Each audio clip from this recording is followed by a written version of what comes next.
Hello, Sarah. Hey, Louise. It's the beginning of the end, literally. Okay, can I just say, yay, to be done with this book? Again, no offense to Barbara, the writer. Very well written, just Yes, such very well researched. very well researched. Yes, yes. Just Oh, but yeah, so now we're going to the basically the yeah. activism to get the laws changed. Do What you yeah, want what to were you gonna say? do you want to talk about we're starting our new season December 26th. Will be Yes, yes, season yes. 6, and who are we reading? So we are reading Susan Kyo Ito's book, I Would Meet You Anywhere. We're really excited. We know Mm-hmm. Susan through our adoptee circles. Yeah. She's really got a great story. Then we'll have her on for the season finale. But here's also what's great. If you, and it's not going to be a, you can actually get this book and read along with us. We're going to have a discount code for you. So we're going to put the link In our show in our notes. show notes today and moving forward up until like through the whole time. But at any Mhm. rate, if you want to join us in reading, you get a 30% discount on the book. So that's really Yeah. exciting. And we We know a just, lot of you adoptees out there are ordering this book because people love Susan. yeah, So order it and wait, read it with us. That's what I, wait and read it with us and get the discount yep, here. So definitely. we'll have the link in our show notes today. I can't So wait. yeah. Well, Well, back to the Georgia, end of the the baby end of thief. it, the baby The thief. beginning of the You end. you and I were talking before we came on because basically she's wrapping up a ton of stuff that was the fallout, right? It's Hmm. like that came from it. But one thing you and I discovered that we liked about this section was that Billy Hale, who we've been talking about, ends up Yeah, he was kind of becoming featured throughout the whole mhm, book. becomes a major, I mean, he was really troubled and traumatized, and he Hmm. became a major advocate and helper and fell Work in and love. helping to find not even just adoptees, right? But Hmm. like he went Missing kids. to work with missing kids and really helped so many people. And also a bright note for him was that Hmm. what when he went to meet a child, he he fell in love with the child's mother and like for the Yeah. first time in his life, like really had love and Yeah, and they got married um, 3 months later, yeah. and he worked with the FBI. I mean, he did some big stuff. And what I also liked was there's some people who really got into this too, because he was a country western fan. Willie Hmm. Nelson, Charlie Daniels, Naomi Judd. They all started to help look for adoptees that were missing, foster carers, missing children. That was a highlight of this, I thought. The main crux of this chapter, the beginning, the end, and really like the end of Georgia Tam was just about how then, fighting that Tennessee law. And they Yeah. did, Georgia's victims were allowed to get their records opened. But Yeah. then it became, well, what about the indirect victims? And then there was some real money behind that not happening. And they Um, blamed it on birth mothers not wanting to know their right, which children. was, I mean, there was a line that said Yeah. something like, no, that's what Oh, they that was the used, first. the Yeah, that's what they angle used. that they Hmm. used, but really they were doing all this to keep Yeah, their protect. adopted parents intact. Yeah. But this was all what I thought. So I'll read this part. The Tennessee legislature's passage of an open records law and the possibility of a chain reaction had alarmed Pat Robertson and his allies and Hmm. prompted the filing of the Tennessee class action suit.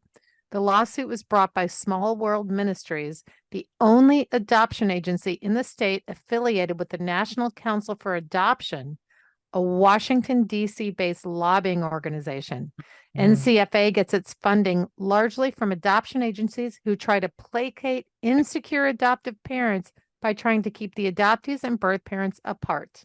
Yep. And there you go. And this is still happening, That's still happening. still going on. In California, it's still happening right here where I live. I mean, It's, sure, some states have opened up, but yeah. like as I've talked about on this podcast, even when I went to get my unredacted records Yep. just merely a few weeks ago, had to petition a judge and send him obituaries of my biological parents. That's insane. Okay. Hello. It's ridiculous. It's ridiculous. At any rate, this is Yeah. an And ongoing fight. I do There's like, I somebody, like, some of the fallout was they had from it Bastard Nation got Oregon to open up birth certificates. And we will say that Kansas was already open and Alaska Mhm. always open once you're Always 18, open. which is shout out to those states. 9 other states followed: Colorado, Hawaii, Indiana, Montana, Michigan, Ohio, Oklahoma, Washington, Vermont.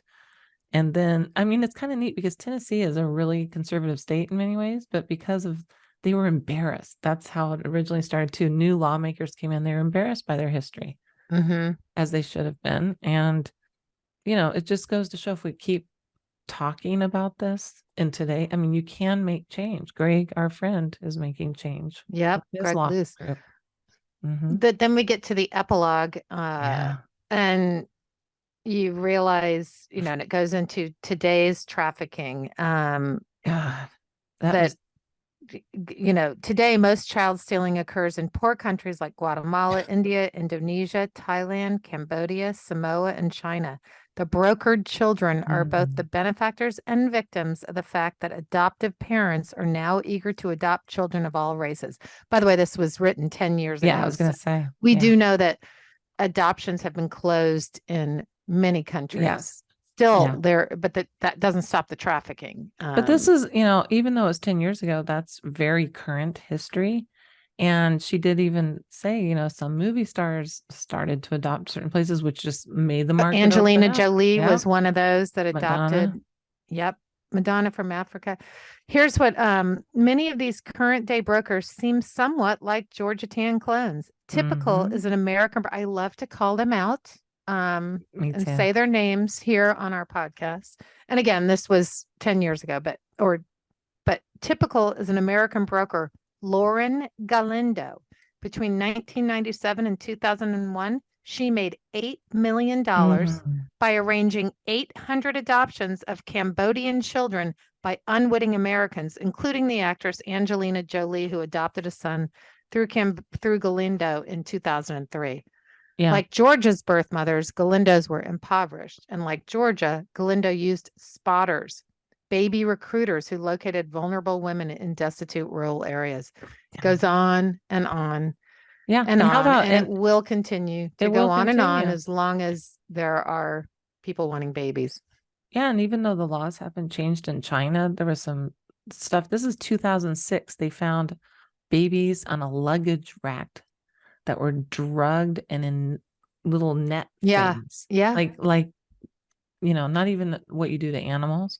One baby was just dead and they were just taking babies to sell. And now, like look at just in the Oh my last, God. since the Ukrainian war, Mhm. all of that going on. I mean, it's a never ending, It's a way to, it's always, it's like the mole game, right? One gets yeah. popped down, another one pops up. It's a continuous fight that we have to always have our Yes. eyes open about. One thing that maybe we should end on, because the author was an adopted mother, a mother who adopted. Her daughter Beth did find, she helped her find her birth family. All four of her parents ended up marrying, so she was the only one that was given up. All four of her brothers were in her wedding. And she has a line in here I kind of liked. She said that she had, oh yeah, here we go. Living with her family the following summer and continued to visit them frequently, Beth filled the gap that had always pained her. Her family got the chance to know her and love her. And I, who felt threatened by Beth's search, which I think is pretty cool, she's like admitting that, learned that love isn't finite and that adoptive parents who help their children search sometimes become even closer to them than they were before. So I think Yeah, I that's a mean, good message. that just seems like basic psychology that everybody could understand. That you know, Yeah, in any relationship, if you hold on tight and yeah, you're not, like, if you just let go and trust, yeah. How it's about, the same over all yes, relationships. Sarah, you're so right. Like you said that, and I'm like, Neil Young, love is a thorn. You better not pick it, right? It only Yes. grows when it's on the vine. I mean, it's true. It's like it seems so basic, but even for this author who knew so much, it was still threatening to It her. still was threatening. I But know. I like that she just sat back and said, this is for my daughter. You have to be the Hmm. mature adult. And that's a lesson. 100%. I just like that. Well, I'll be looking forward to Susan's book. I Me will not too. miss this book. I cleanse, Georgia, done cleanse with from you. it. Yeah, done with you, Georgia. We're all done with you. All right. Well, we have a good Yeah, guest coming up, we sure do. and Louise. See you What? in a minute. We'll see you in a minute. Okay. Bye. Bye.